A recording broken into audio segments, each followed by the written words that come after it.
Welcome to Yakanori, Dan Sumption from Peakrell Press. And today I'm going to read from our latest two books, just a very short story from Crab and Bee's Matter of Britain, Mythlands of Albion by Helen Billinghurst and Phil Smith. And then we'll have a quick poem from Accidental Poetry Roadie by me, which comes snake bound. Also, please check out the notes below for our latest Kickstarter. Crab and Bee's Matter of Britain. In the beginning was the end. It was all snakes. Nothing was straight.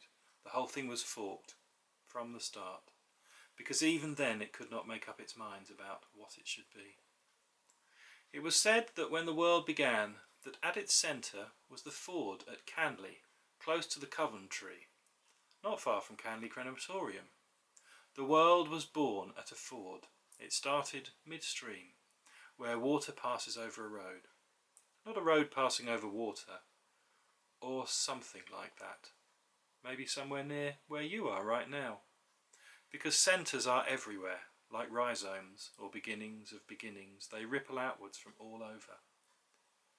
Young people would come to the birthplace of the world in the early 1960s to parade cars with tail fins and place money in a dispenser that dropped waxy paper cartons of icy cold milk into a silvery niche, part machine and part tit.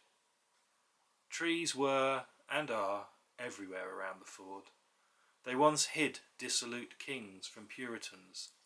They hung about the Devil's Dungeon where kids slewed down the sides on bikes. Huge plane trees shed leaves that fell so deep in autumn that children waded waist deep in them to get home from school. Later, the snow was like that. All the time there was the hill. Not a great hill, just the nearest one. If you were close to it, it would look big, but if you got further away, it got smaller.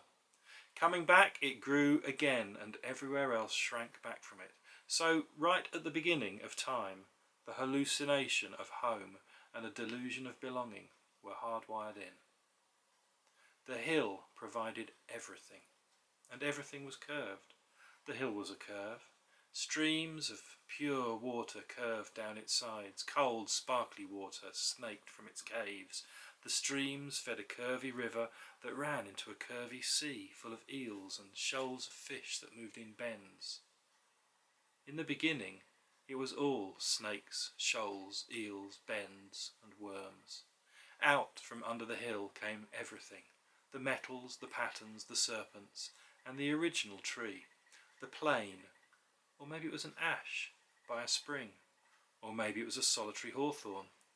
Who remembers these things? The original tree was tended by nuns, voids that knew everything, intuiting gaps in things. They were very good at sports. One was the cunning woman who lived in the witch cottage on the common, who was never seen because children were too scared to walk up there. She was a story filling a mystery. The nuns were good at conjuring enigmas, finding springs and digging wells. Their names are still around. Nun's Well, Nonna's Well, high up on the side of a hill, above a vertiginous valley not far from Stone Circle, where Lewis Carroll holidayed. There, mental illness can be cured. In the hill, there were caves that no one went in. From one came lions, and from another came bears. It's Crab and Bee's Matter of Britain. You can get that at peakrell.com, and you can also get Accidental Poetry Roadie there.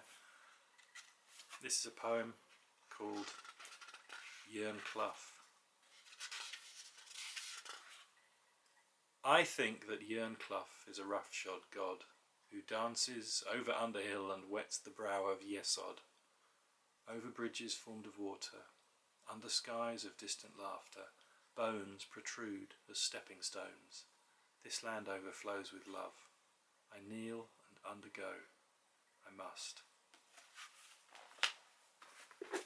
So that's just some of the stuff you can get at peakrell.com, and again, please check the notes for our latest Kickstarter.